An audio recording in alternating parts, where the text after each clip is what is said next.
Good afternoon. നമ്മൾ ഇന്ന് discuss ചെയ്യാൻ പോകുന്ന ടോപ്പിക് എന്ന് പറയുന്നത് SQL ആർക്കിടെക്ചറൽ പാറ്റേൺസ് ആണ്. DBMS-ൽ നമ്മൾ ലാസ്റ്റ് മൊഡ്യൂൾ പഠിക്കുന്ന ഒരു ടോപ്പിക് ആണ് നോൺ SQL എന്ന് പറയുന്നത്. അതിൽ വരുന്ന ഒരു ഇമ്പോർട്ടന്റ് ടോപ്പിക് ആണ് നോൺ SQL ആർക്കിടെക്ചറൽ പാറ്റേൺസ് എന്ന് പറയുന്നത്. ദെൻ ആർക്കിടെക്ചറൽ പാറ്റേൺസ് എന്ന് പറയുന്നത് ശരിക്കും പറഞ്ഞാൽ ഒരു ലോജിക്കൽ വേ ആണ്. അതായത് നമ്മളുടെ ഡാറ്റാബേസിലെ ഡാറ്റാസിനെ സ്റ്റോർ ചെയ്യാൻ വേണ്ടി നമ്മൾ യൂസ് ചെയ്യുന്ന ഒരു logical way of data arrangement എന്ന് പറയുന്നതിനെയാണ് നമ്മൾ ആർക്കിടെക്ചറൽ പാറ്റേൺസ് എന്ന് പറയുന്നത്. അതിൽ നോൺ SQL നമുക്കറിയാം. അതായത് നോൺ SQL എന്ന് പറയുന്നത് ഒരു ടൈപ്പ് ഓഫ് ഡാറ്റാബേസ് ആണ്. അതായത് നമുക്ക് ബിഗ് ഡാറ്റ സ്റ്റോർ ചെയ്യാനും കാര്യങ്ങൾക്ക് വേണ്ടി നമ്മൾ യൂസ് ചെയ്യുന്ന ഒരു ഡാറ്റാബേസ് കൺസെപ്റ്റ് ആണ് നോൺ SQL എന്ന് പറയുന്നത്. അത് മെയിൻ യൂസ് ചെയ്യുന്നതിന്റെ കാരണം എന്ന് പറയുന്നത് തന്നെ അതിന്റെ ഫ്ലെക്സിബിലിറ്റി ആണ്. അതായത് നമുക്ക് വൈഡ് വെറൈറ്റി ഓഫ് സർവീസസ് എന്ത് പ്രൊവൈഡ് ചെയ്യും, നമ്മുടെ നോൺ SQL പ്രൊവൈഡ് ചെയ്യുന്നുണ്ട്.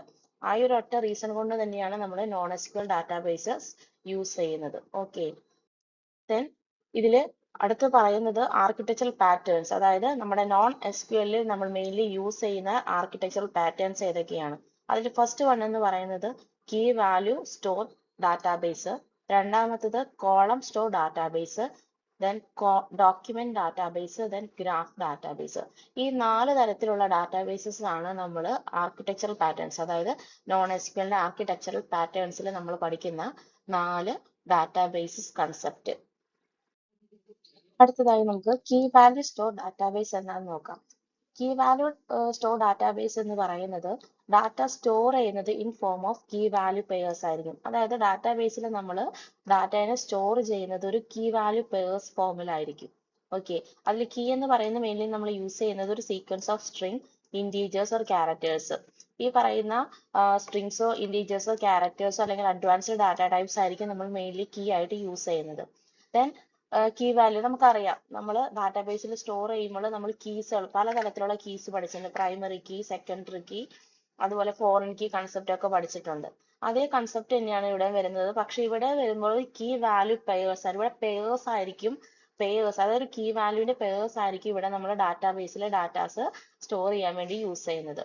ദെൻ കീ വാല്യൂ ഡാറ്റ ടൈപ്സിൽ വരുന്ന കുറച്ച് ഫോംസുകൾ, അതായത് നമ്മുടെ വാല്യൂസുകൾ എന്ന് പറയുന്നത്, അതായത് മെയിൻ ആയിട്ട് നമ്മൾ പറയുന്നത് JSON, അതുപോലെ തന്നെ BLOB പോലെയുള്ള കൺസെപ്റ്റ് ടൈപ്പുകളാണ് നമ്മൾ കീ വാല്യൂ പെയേഴ്സിൽ നമ്മൾ മെയിൻലി യൂസ് ചെയ്യുന്നത്. ഇത് നമുക്ക് മെയിൻലി നമ്മൾ ഈ key value store database use ചെയ്യുന്നത് ഇ-കൊമേഴ്സ് വെബ്സൈറ്റ്, അതായത് ഇ-കൊമേഴ്സ് വെബ്സൈറ്റിലെ അപ്ലിക്കേഷൻസ് ഇംപ്ലിമെന്റ് ചെയ്യാനായിട്ടാണ് നമ്മൾ ഈ പറയുന്ന key value store database use ചെയ്യുന്നത്. ഓക്കെ, അടുത്തതായി കീ വാല്യൂ ഡാറ്റാബേസിന്റെ അഡ്വാൻറ്റേജസ് നോക്കാം. അഡ്വാൻറ്റേജസ് എന്ന് പറയുമ്പോൾ നമുക്കറിയാം, ഇ-കൊമേഴ്സ് വെബ്സൈറ്റുകളിൽ യൂസ് ചെയ്യുന്നത് കൊണ്ട് തന്നെ അത് എന്ത് ചെയ്യാൻ പറ്റും, ലാർജ് എമൗണ്ട് ഓഫ് ഡാറ്റയാണ് അത് ഹാൻഡിൽ ചെയ്യുന്നത്. ദെൻ ഹെവി ലോഡ് ഉള്ളത് കൊണ്ട് തന്നെ ലാർജ് എമൗണ്ട് ഓഫ് ഡാറ്റാസിനെ ഹാൻഡിൽ ചെയ്യാനുള്ള കഴിവ് എന്തിനുണ്ട്, നമ്മുടെ കീ വാല്യൂ ഡാറ്റാബേസിനുണ്ട്. അതുപോലെ തന്നെ ഈസി റിട്രീവൽ ആണ് ഡാറ്റ, അതായത് നമുക്ക് കീസുകൾ യൂസ് ചെയ്യുന്നത് കൊണ്ട് ആ പർട്ടിക്കുലർ കീ യൂസ് ചെയ്തുകൊണ്ട് നമുക്ക് എന്ത് ചെയ്യാൻ പറ്റും, ഡാറ്റാസിനെ പെട്ടെന്ന് നമുക്ക് എന്ത് ചെയ്യാൻ പറ്റും, റിട്രീവൽ പോസിബിൾ ആയിരിക്കും. ദെൻ അതിന്റെ ഒരു ലിമിറ്റേഷൻ എന്ന് പറയുന്നത് കോംപ്ലക്സ് ക്വറീസ്, അതായത് നമുക്കറിയാം നമ്മൾ യൂസ് ചെയ്യുന്നത് കീ വാല്യൂ പെയേഴ്സ് ആണ്. അപ്പോൾ മൾട്ടിപ്പിൾ കീസുകളും കാര്യങ്ങളും വരുന്ന സമയത്ത് ഒരു പക്ഷേ എന്ത് വരാം, നമ്മളുടെ പെർഫോമൻസിൽ ഒരു ഡിലേ ഒക്കർ ചെയ്യാം. ദെൻ അതേപോലെ തന്നെ മെനി ടു മെനി റിലേഷൻഷിപ്സുകൾ വന്നു കഴിഞ്ഞാലും ഈ പറയുന്ന രീതിയിൽ മൊത്തത്തിൽ എന്ത് വരും, ഒരു ആക്സസിങ് ടൈം എന്ന് പറയുന്നത് ഒരു പക്ഷേ ചിലപ്പോൾ കൂടി വരാം. അതാണ് ഇതിന്റെ ഒരു ലിമിറ്റേഷൻ എന്ന് പറയുന്നത്. ദെൻ നമുക്ക് അതായത് നമ്മൾ പഠിക്കുമ്പോൾ നമുക്കറിയാം, പുതിയ സിലബസ് പ്രകാരം നമ്മളോട് ചോദിക്കുന്നതിന്റെ അപ്ലിക്കേഷൻ ലെവലുകളാണ്. അപ്പോൾ ഇതിൽ മെയിൻ ആയിട്ട് നമ്മൾ യൂസ് ചെയ്യുന്ന എക്സാമ്പിൾസ് എന്ന് പറയുന്നത് ഡൈനാമോ DB, അതുപോലെ ബെർക്ലി DB പോലുള്ള ഡാറ്റാബേസുകളാണ് നമ്മൾ കീ വാല്യൂ ഡാറ്റാബേസ് ആയിട്ട് യൂസ് ചെയ്യുന്നത്. അതിൽ നമ്മൾ മെയിൻലി നമ്മൾ പഠിക്കുന്നുണ്ട്, കസാൻഡ്ര പോലെയുള്ള അപ്ലിക്കേഷൻസ് നമ്മൾ ചെയ്യുന്നുണ്ട്. അപ്പോൾ അത് നമുക്ക് ടോപ്പിക്സ് വരുന്നതിനനുസരിച്ച് ഡിസ്കസ് ചെയ്യാം. അടുത്തതായി നമ്മൾ ഡിസ്കസ് ചെയ്യുന്നത് കോളം സ്റ്റോർ ഡാറ്റാബേസ് ആണ്.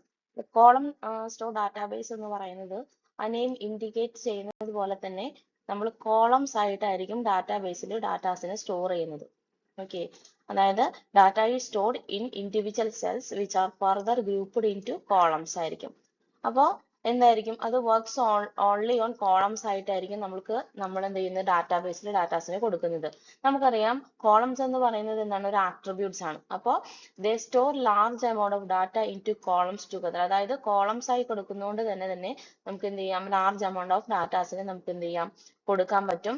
ദെൻ ഓരോ കോളം എന്ന് പറയുന്നതും ട്രീറ്റഡ് ആസ് സെപ്പറേറ്റ്ലി ആയിരിക്കും. ഇപ്പൊ എക്സാമ്പിൾ പറയുകയാണെങ്കിൽ ഇപ്പൊ റോൾ നമ്പർ നെയിം അതുപോലുള്ള ഡാറ്റാസുകൾ കൊടുക്കുമ്പോൾ നമുക്കറിയാം നമ്മൾ കോളം വൈസ് ആയിട്ട് സെപ്പറേറ്റ് ആയിരിക്കും കൊടുക്കുന്നുണ്ടായിരിക്കാം. ഓക്കെ, ദെൻ അതിന്റെ അഡ്വാൻറ്റേജസ് എന്ന് പറയുന്നത് ഡാറ്റ ഈസ് റീഡ്ലി അവൈലബിൾ ആണ്. അതായത് നമുക്ക് പെട്ടെന്ന് നമുക്ക് എന്ത് ചെയ്യാൻ പറ്റും പെട്ടെന്ന് കണ്ടുപിടിക്കും. ഇപ്പൊ ഒരാളുടെ റോൾ നമ്പർ വൈസ് ആണ് പറയുന്നതെങ്കിൽ നമുക്ക് ജസ്റ്റ് ആ റോൾ നമ്പർ എന്ന് പറയുന്ന ഒരു ആട്രിബ്യൂട്ട്സ് നോക്കിയാൽ തന്നെ മനസ്സിലാവും, പെട്ടെന്ന് നമുക്ക് ഐഡന്റിഫൈ ചെയ്യാൻ പറ്റും. ദെൻ queries നമുക്കറിയാം നമ്മൾ അഗ്രിഗേറ്റ് ഫങ്ഷൻസ് യൂസ് ചെയ്യാറുണ്ട്. സം ആവറേജ് കൗണ്ട്സ് പോലുള്ള അഗ്രിഗേറ്റ് ഫങ്ഷൻസ് ഒക്കെ ഉണ്ട്. അതുപോലുള്ള ഓപ്പറേഷൻസ് എല്ലാം നമുക്ക് പെർഫോം ചെയ്യാൻ എളുപ്പം എന്തിലായിരിക്കും കോളം സ്റ്റോർ ഡാറ്റാബേസിലായിരിക്കും. then അതിന്റെ എക്സാമ്പിൾ ആയിട്ട് പറയാനുള്ളത് എച്ച് ബേസും അതുപോലെ തന്നെ big table by Google then കസാൻഡ്രയാണ്. ഈ കസാൻഡ്ര നമ്മൾ ഓൾറെഡി പ്രാക്ടിക്കൽ ലാബുകളിൽ ചെയ്യുന്ന ഒരു കൺസെപ്റ്റ് ആണ് കസാൻഡ്ര എന്ന് പറയുന്നത്. ദെൻ അതിൽ നമ്മൾ മെയിൻലി ചെയ്യുന്നത് ഈ പറയുന്ന രീതിയിൽ കോളം ബേസ്ഡ് ആയിട്ടുള്ള ഡാറ്റാബേസസ് ക്രിയേറ്റ് ചെയ്യാനാണ് നമ്മൾ ചെയ്യാൻ പഠിച്ചിട്ടുള്ളത്. ഓക്കെ, ഇതാണ് കോളം ഓറിയന്റഡ് ഡാറ്റാബേസിന്റെ ഒരു എക്സാമ്പിൾ എന്ന് പറയുന്നത്. നമുക്കറിയാം നമ്മൾ ആട്രിബ്യൂട്ട്സ് കൊടുക്കുന്ന സമയത്ത് നമ്മൾ ഇതുപോലെയാണ് കൊടുക്കുന്നത്. ഓരോ ആട്രിബ്യൂട്ട്സ് ആണ് എംപ്ലോയി ഐ ഡി, അതുപോലെ തന്നെ അതായത് എംപ്ലോയി ഐ ഡി, അതുപോലെ team I D, employee name എന്ന് പറയുന്നത്. അപ്പൊ നമ്മൾ നോർമലി നമ്മൾ ഡാറ്റാബേസിൽ കൊടുക്കുന്ന സമയത്ത് എംപ്ലോയി ഐ ഡി എന്ന് പറയുന്നതാണ് ഒരു കോളം, അതുപോലെ ടീം ഐ ഡി എന്ന് പറയുന്നതാണ് നെക്സ്റ്റ്, ദെൻ എംപ്ലോയി നെയിം എന്ന് പറയുന്ന അടുത്ത കോളം. അതായത് ഓരോ ആട്രിബ്യൂട്ട്സുകളാണ്. ദെൻ ഇതിൽ രണ്ട് കൺസെപ്റ്റ് ആണ് നമ്മൾ പറയുന്നത്, റോ ഓറിയന്റഡ് ഡാറ്റാബേസും കോളം ഓറിയന്റഡ് ഡാറ്റാബേസും. അപ്പോൾ നമ്മുടെ ഡാറ്റാബേസ് എന്ന് പറയുന്നത് ശരിക്കും എന്താണ് DBMS നമ്മൾ പഠിക്കുന്നുണ്ട്, അത് റോ ഓറിയന്റഡ് ആണ്. അതായത് ഓരോ ആട്രിബ്യൂട്ട്സും തമ്മിൽ ഇന്റർ കണക്ട് ചെയ്തിരിക്കുന്നത് റോ ബേസിലാണ്, ടപ്പിൾ വൈസ് ആണ് നമ്മൾ പറയുന്നത്. ദെൻ ഈ കോളം ഓറിയന്റഡ് ആണെങ്കിൽ ഈ ടപ്പിൾ വൈസിന് പകരം നമ്മൾ എന്തായിരിക്കും അതൊരു കോളം വൈസ് ആയിരിക്കും നമ്മൾ ഒരു ഡാറ്റാനെ നമ്മൾ എന്ത് ചെയ്യുന്നത് റിട്രീവ് ചെയ്യുന്നത്. ഓക്കെ, അതായത് ഇപ്പൊ ഈ ഒരു എക്സാമ്പിൾ എടുക്കുവാണെങ്കിൽ എംപ്ലോയി ഐ ഡി 1 ആണ്, ദെൻ അതിന്റെ ടീം ഐ ഡി 1 ആണ്, ദെൻ അതിന്റെ എംപ്ലോയി നെയിം എന്താണ് ആൽഫി എന്നാണ് എഴുതിയേക്കുന്നത്. അപ്പൊ നമ്മളത് കോളം ഓറിയന്റഡ് വരുമ്പോൾ അത് എന്തായിരിക്കും ഈ പറയുന്ന ടപ്പിൾ എന്ന് പറയുന്നത് കൺവേർട്ടഡ് ഇൻറ്റു എന്തായിരിക്കും കോളം ഓറിയന്റഡിലേക്ക് കൺവേർട്ട് ആവും. ഇതാണ് എന്ത് കോളം ഓറിയന്റഡിന്റെ ഒരു എക്സാമ്പിൾ ആയിട്ട് നമുക്ക് പറയാനുള്ളത്. Next we move on to document database.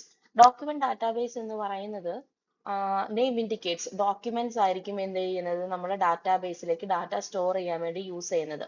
It fetch and accumulates data in form of key value pairs, but here the values are called documents. അതായത് നമ്മൾ കീ വാല്യൂ പെയേഴ്സ് അതുപോലെ തന്നെ നമ്മൾ ഇതിനു മുന്നേ പഠിച്ച കോളംസിന് പകരം കോളം ഡാറ്റാബേസിന് പകരം നമ്മൾ ഇവിടെ യൂസ് ചെയ്യുന്നത് എന്തായിരിക്കും ഡോക്യുമെന്റ്സ് ആയിരിക്കും യൂസ് ചെയ്യുന്നത്. അതിൽ document can be stated as A complex data structure. നമുക്കറിയാം ഒരു ഡോക്യുമെന്റ് എന്ന് പറയുന്നത് എന്താണ്, ഒരു ഡോക്യുമെന്റിൽ പലതരത്തിലുള്ള ഡാറ്റാസ് വരാം അല്ലെ. നമുക്കറിയാം ടെക്സ്റ്റ് വരാം, അറേസോ സ്ട്രിങ്സോ എന്ത് ഫോമാറ്റും എന്തിൽ വരാം ഒരു ഡോക്യുമെന്റിൽ വരാം. അപ്പൊ ഡോക്യുമെന്റ്സ് എന്ന് പറയുന്നത് ഇവിടെ നമ്മൾ മെയിൻലി യൂസ് ചെയ്യുന്നത് JSON, XML or any other format. നമുക്ക് ഏത് ഫോർമാറ്റിലുള്ള ഡോക്യുമെന്റ്സ് വേണമെങ്കിൽ എന്ത് ചെയ്യാം ഈ പറയുന്ന ഡാറ്റാബേസിലേക്ക് ഡാറ്റ സ്റ്റോർ ചെയ്യാൻ വേണ്ടി നമുക്ക് യൂസ് ചെയ്യാം. ദെൻ ഇതില് പലതരത്തിലുള്ള അതായത് നെസ്റ്റഡ് ഡോക്യുമെന്റ്സ് വേണമെങ്കിൽ നമുക്ക് എന്ത് ചെയ്യാം യൂസ് ചെയ്യാം എന്നാണ് പറയുന്നത്. ഓക്കെ, ദെൻ ഇതില് മോസ്റ്റ് എഫക്റ്റീവ്ലി നമ്മൾ യൂസ് ചെയ്യുന്നത് അതായത് നമ്മൾ കോമൺലി യൂസ് ചെയ്യുന്നത് JSON ഫോർമാറ്റുകളാണ് നമ്മൾ കോമൺലി യൂസ് ചെയ്യുന്ന ഫോർമാറ്റ് എന്ന് പറയുന്നത്. അടുത്തതായി ഇതിന്റെ അഡ്വാൻറ്റേജസ് എന്തൊക്കെയാണെന്ന് നോക്കാം. അതിൽ ഫസ്റ്റ് പറയുന്നത് this type of format is very useful and apt for semi structured data. ഒരു സെമി സ്ട്രക്ചേർഡ് അതായത് പലതരത്തിൽ മിക്സപ്പ് ആയി വരുന്ന ഒരു സെമി സ്ട്രക്ചേർഡ് ഡാറ്റാസിൽ നമുക്ക് വേണമെങ്കിൽ എന്ത് ചെയ്യാം ഇത് യൂസ് ചെയ്യാമെന്നാണ് പറയുന്നത്. Then storage retrieval and managing of document is easy ആയിരിക്കും. അതായത് നമുക്ക് ഈ പറയുന്ന ഡോക്യുമെന്റ് ഫോർമാറ്റ് ആയതുകൊണ്ട് തന്നെ നമുക്ക് എന്ത് ചെയ്യാം ഈ പറയുന്ന റിട്രീവൽ കൺസെപ്റ്റും അതുപോലെ മാനേജ്മെന്റ് എന്ന് പറയുന്നത് ഈസി ആയിരിക്കും. ദെൻ ലിമിറ്റേഷൻസ് എന്ന് പറയുന്നത് ഇതിന്റെ തന്നെ ഇതിൽ പറയുന്നത് പോലെ തന്നെ ഹാൻഡ്ലിങ് ചെയ്യുക മൾട്ടിപ്പിൾ ഡോക്യുമെന്റ്സ് വരുന്ന സമയത്ത് ഹാൻഡ്ലിങ് ചെയ്യുക എന്ന് പറയുന്ന ഒരു ചലഞ്ചിങ് ആയിട്ടുള്ള ഒരു കാര്യമായിരിക്കും ഇതിനെ സംബന്ധിച്ച് നമ്മളുടെ ഈ പറയുന്ന ഡോക്യുമെന്റ് ഡാറ്റാബേസിനെ സംബന്ധിച്ച്. ദെൻ അഗ്രിഗേഷൻ ഓപ്പറേറ്റേഴ്സ് എന്ന് പറയുന്നത് നമുക്ക് വർക്ക് ചെയ്യുക എന്ന് പറയുന്നത് പോസിബിൾ ആയിട്ട് പറയാൻ പറ്റത്തില്ല, അതായത് ആക്യുറേറ്റ് എന്ന് പറയാൻ നമുക്ക് പറ്റത്തില്ല. കോളം വാല്യൂസിലാണെങ്കിൽ നമുക്ക് എന്ത് പറയാം കോളം വൈസ് ആണ് അഗ്രിഗേറ്റ് ഫങ്ഷൻസ് വർക്ക് ചെയ്യുന്നത്. അതുകൊണ്ട് തന്നെ കോളം ഡാറ്റാബേസിൽ ഈ പറയുന്ന അഗ്രിഗേറ്റ് ഓപ്പറേഷൻസ് പറയുന്നത് ഒരു പെർഫെക്റ്റ് ആയിട്ട് നമുക്ക് പറയാൻ പറ്റും. അതേസമയം ഡോക്യുമെന്റിൽ അഗ്രിഗേറ്റ് ഓപ്പറേഷൻസ് എന്ന് പറയുന്നത് ആക്യുറേറ്റ്ലി എന്തായിരിക്കില്ല, നോട്ട് പോസിബിൾ ആയിരിക്കും. ദെൻ അതിന്റെ എക്സാമ്പിൾസ് എന്ന് പറയുന്നത് ഒന്ന് മോങ്കോ DBയും രണ്ടാമത്തത് പബ് DBയും ആണ് വരുന്നത്. അടുത്തതായി പറയുന്നത് ഗ്രാഫ് ഡാറ്റാബേസസ് ആണ്. ഗ്രാഫ് ഡാറ്റാബേസസ് എന്ന് പറയുന്നത് ആ പേര് ഇൻഡിക്കേറ്റ് ചെയ്യുന്ന പോലെ തന്നെ നമ്മൾ ഗ്രാഫുകളായിരിക്കും എന്ന് പറയുന്നത് ഡാറ്റാബേസസിലേക്ക് ഡാറ്റയായിട്ട് ചൂസ് ചെയ്യുന്നത്. നമുക്കറിയാം ഗ്രാഫ് എന്ന് പറഞ്ഞാൽ ശരിക്കും പറഞ്ഞു കഴിഞ്ഞാൽ ഒരു സ്ട്രക്ചർ ആണ്. അതായത് ടു ഓർ മോർ ഒബ്ജക്റ്റുകൾ തമ്മിൽ കണക്ട് ചെയ്യുന്ന ഒരു കണക്ഷന് പറയുന്ന പേരാണ് ഗ്രാഫ് എന്ന് പറയുന്നത്. അപ്പോൾ നമുക്കറിയാം ഒബ്ജക്റ്റുകളെ നമ്മൾ പറയുന്ന പേരാണ് എൻറ്റിറ്റീസ് എന്ന്. അപ്പോൾ എൻറ്റിറ്റീസ് തമ്മിൽ കണക്ട് ചെയ്യും. ദെൻ അതിനെ കണക്ട് ചെയ്യുന്ന ആ പറയുന്ന ഒരു റിലേഷൻഷിപ്പിന് പറയുന്ന പേരാണ് എഡ്ജസ് എന്ന് പറയുന്നത്. ഓക്കെ, ദെൻ നമുക്കറിയാം എഡ്ജസിന് എന്തായിരിക്കും, ഒരു യൂണിക് ഐഡന്റിഫയർ ഉണ്ടായിരിക്കും അല്ലെ. നമുക്കറിയാം നമ്മൾ നോർമലി ഇവിടെ ഒരു നോഡ് വരയ്ക്കുവാണെങ്കിൽ ഇതൊരു നോഡ്, ദെൻ ഇതാണ് അടുത്തൊരു നോഡ് വരുന്നത് അല്ലെ. ദെൻ ഇത് തമ്മിൽ കണക്ട് ചെയ്യുന്നത്, അതായത് ഇത് കണക്ട് ചെയ്യുന്നതിനെ പറയുന്നതാണ് എഡ്ജസ് എന്ന് പറയുന്നത്. ദെൻ ഇതിന്റെ ഒരു എഡ്ജസിന് എന്തുണ്ടായിരിക്കും, ഒരു ഐഡന്റിഫയർ അല്ലെങ്കിൽ ആ എഡ്ജസിനെ ഐഡന്റിഫൈ ചെയ്യാൻ ഒരു നമ്പർ ഉണ്ടായിരിക്കും. ദെൻ അതുപോലെ തന്നെ ഇതിനൊരു കോസ്റ്റ് ഉണ്ടായിരിക്കും. Then each node serves as A point of contact for the graph എന്ന് പറയാം. ഓക്കെ, ദെൻ ഇത് മെയിൻലി നമ്മൾ യൂസ് ചെയ്യുന്നത് എവിടെയാണെന്ന് വെച്ചാൽ സോഷ്യൽ നെറ്റ്വർക്സിലാണ് നമ്മൾ എന്ത് പറയുന്നത്, ഗ്രാഫ് ഡാറ്റാബേസ് കൺസെപ്റ്റ് യൂസ് ചെയ്യുന്നത്. അതായത് സോഷ്യൽ നെറ്റ്വർക്സ്, നമുക്കറിയാം നെറ്റ്വർക്സ് എന്ന് പറയുന്നത് എന്താണ്, ഒരു ഇന്റർ കണക്ഷൻസ് ആണ് അല്ലെ. അപ്പൊ നമുക്കറിയാം നെറ്റ്വർക്സിലാണ് നമ്മൾ കൂടുതലും ഈ പറയുന്ന ഗ്രാഫ് കൺസെപ്റ്റ് പഠിക്കുന്നത് തന്നെ. അപ്പോൾ ഗ്രാഫ് എന്ന് പറയുന്ന കൺസെപ്റ്റ് ആണ് ഇത് ഗ്രാഫ് ഡാറ്റാബേസിൽ നമ്മൾ യൂസ് ചെയ്യുന്നത്. ഓക്കെ, അതില്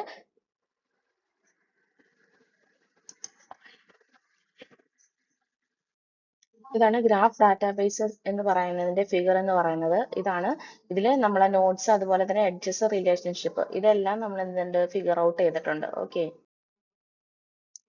നെക്സ്റ്റ് നമ്മൾ ഡിസ്കസ് ചെയ്യുന്നത് നമ്മളുടെ KTUവിന്റെ മോഡൽ ക്വസ്റ്റ്യൻ പേപ്പറിൽ വന്നിരിക്കുന്ന ഈ പറയുന്ന ടോപ്പിക്കുമായിട്ട് ബന്ധപ്പെട്ട് ചോദിക്കുന്ന ചോദ്യങ്ങളാണ്. അതിൽ ഫസ്റ്റ് ചോദിച്ചിരിക്കുന്ന ഒരു ചോദ്യം, compare 4 types of non SQL architectural patterns. അതായത് നമ്മളിപ്പോൾ ഡിസ്കസ് ചെയ്ത 4 ടോപ്പിക്സും, അതായത് key value, document, column and graph stores, ഈ പറയുന്ന 4 ആർക്കിടെക്ചറൽ പാറ്റേൺസിനെ തമ്മിൽ എന്ത് ചെയ്യാൻ, കമ്പയർ ചെയ്യാൻ വേണ്ടി ചോദിച്ചിട്ടുണ്ട്. അതുപോലെ തന്നെ describe the data model and provide one industry use case, അതായത് എവിടെയൊക്കെയാണ് യൂസ് ചെയ്യുന്നതെന്നുള്ള ഒരു എക്സാമ്പിൾ വെച്ച് എഴുതാനാണ് പറഞ്ഞേക്കുന്നത്. ഇതാണ് ചോദിച്ചിരിക്കുന്ന ഒരു ക്വസ്റ്റ്യൻ എന്ന് പറയുന്നത്. അപ്പോൾ ഏകദേശം നമ്മൾ ഈ ഡിസ്കസ് ചെയ്ത പോയിന്റ്സുകളും അതിൽ പറഞ്ഞിരിക്കുന്ന എക്സാമ്പിൾസും വെച്ച് നമുക്ക് എന്ത് ചെയ്യാൻ പറ്റും, ഇത് നമുക്ക് ഡിസ്ക്രൈബ് ചെയ്യാൻ പറ്റും. ദെൻ അതിൽ ചോദിച്ചിരിക്കുന്ന ഒരു അപ്ലിക്കേഷൻ ലെവൽ ക്വസ്റ്റ്യൻ ആണ് ഇത്. ഈ ടൈപ്പ് ഓഫ് ക്വസ്റ്റ്യൻസ് ആണ് നമ്മൾ മനസ്സിലാക്കേണ്ട കുറച്ച് കാര്യങ്ങളുള്ളത്. അതായത് ഒരു സിനാരിയോ തന്നേക്കുവാണ്, ഒരു സോഷ്യൽ മീഡിയ കമ്പനിയിൽ അവർക്ക് വേണ്ട കുറച്ച് നീഡ്സുകളും കാര്യങ്ങളും തന്നിട്ടുണ്ട്. എന്നിട്ട് ആ റിക്വയർമെന്റ്സ് വെച്ച് നമ്മൾ ഏത് type of non SQL databases ആണ് നമ്മൾ യൂസ് ചെയ്യേണ്ടത് എന്നാണ് ചോദിച്ചേക്കുന്നത്. അപ്പോൾ ഈ ക്വസ്റ്റ്യനിൽ പറഞ്ഞേക്കുന്ന പോലെ ഫസ്റ്റ് തന്നേക്കുന്നത് യൂസർ പ്രൊഫൈൽസ്. യൂസർ പ്രൊഫൈൽസ് നമുക്കറിയാം എന്തൊക്കെ ഉണ്ടാവും, name, bio, settings, then profile pictures, അതുപോലുള്ള കാര്യങ്ങളായിരിക്കും യൂസർ പ്രൊഫൈൽസിൽ വരുന്നത്. രണ്ടാമത്തേത് പറയുന്നത് പോസ്റ്റുകളാണ്. പോസ്റ്റിൽ mainly text, image, time stamp പോലുള്ള കാര്യങ്ങൾ ഉണ്ടാവും.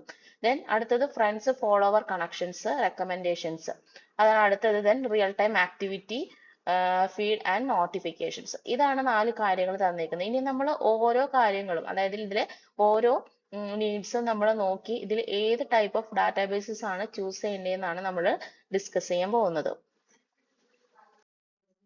ഇതിൽ ഫസ്റ്റ് പറയുന്നത് യൂസർ പ്രൊഫൈൽസ് ആണ്. അതായത് യൂസേഴ്സിന്റെ പ്രൊഫൈൽസിൽ മെയിൻ ആയിട്ട് നമ്മൾ എടുക്കുന്നത് നെയിംസ്, അതുപോലെ തന്നെ അതുപോലുള്ള കാര്യങ്ങളായിരിക്കും. അതായത് യൂസറുമായി റിലേറ്റഡ് ആയിട്ടുള്ള കാര്യങ്ങളായിരിക്കും നമ്മൾ എന്ത് ചെയ്യുന്നത്, ആക്സസ് ചെയ്യുന്നത്. അപ്പോൾ അതിൽ മെയിൻ നമുക്കറിയാം, അതിൽ നമ്മൾ മെയിൻ ആയിട്ട് സ്യൂട്ടബിൾ ആയിട്ടുള്ള ഒരു കാര്യം എന്ന് പറയുന്നത് എന്തായിരിക്കും, ഒരു ഡോക്യുമെന്റ് സ്റ്റോർ ഡാറ്റാബേസ് ആയിരിക്കും. അതായത് ഒരു JSON ഡോക്യുമെന്റ്സ് യൂസ് ചെയ്തിട്ട് നമുക്ക് എന്ത് ചെയ്യാൻ പറ്റും, ഈ പറയുന്ന യൂസർ പ്രൊഫൈൽസ് നമുക്ക് എന്ത് ചെയ്യാം, ഡാറ്റാബേസിലേക്ക് സ്റ്റോർ ചെയ്യാൻ വേണ്ടി യൂസ് ചെയ്യാം. അതായത് യൂസർ പ്രൊഫൈൽസിൽ നാച്ചുറലി റെപ്രസെന്റ് ചെയ്യുന്നത് ഒരു സിംഗിൾ അല്ലെങ്കിൽ self contain unit of informations ആയിരിക്കും. അതായത് ഓരോ ഡോക്യുമെന്റ്സിലും ഉണ്ടാവുന്ന ഡോക്യുമെന്റ്സ് എന്ന് പറയുന്നത് വരുന്ന ഓരോ യൂസേഴ്സ് അനുസരിച്ചിരിക്കും. അപ്പോൾ അതുപോലെ നമുക്ക് കൊടുക്കുവാണെങ്കിൽ നമുക്ക് എന്ത് ചെയ്യാം, ഈ പറയുന്ന ഡോക്യുമെന്റ് സ്റ്റോർ ആയിട്ടുള്ള ഡാറ്റാബേസുകളായിരിക്കും നമ്മൾ മെയിൻലി യൂസ് ചെയ്യുന്നത്.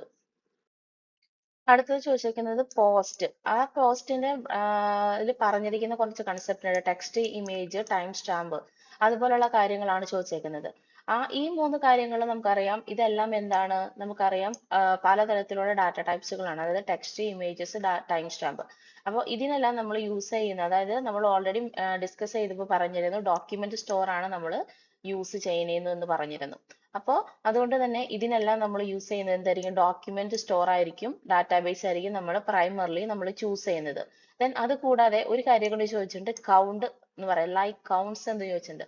ആ കൗണ്ട് എന്ന് പറയുന്നതിൽ മെയിൻലി നമുക്കറിയാം, കൗണ്ട് എന്ന് പറയണമെങ്കിൽ എന്താണ്, അത് മെയിൻലി യൂസ് ചെയ്യണമെങ്കിൽ അതെന്തായിരിക്കും? ഒരു കോളം ഫാമിലി സ്റ്റോർ ഡാറ്റാബേസ് ആയിരിക്കണം നമ്മൾ യൂസ് ചെയ്യേണ്ടത്. അപ്പോൾ നമുക്ക് തന്നിരിക്കുന്ന സിനാരിയോ എന്താണെന്ന് ഐഡന്റിഫൈ ചെയ്തുകൊണ്ട് വേണം നമ്മൾ എന്ത് ചെയ്യാൻ, നമ്മൾ ഏത് ഡാറ്റാബേസ് എന്താണെന്ന് നമ്മൾ ഐഡന്റിഫൈ ചെയ്തെടുക്കാൻ.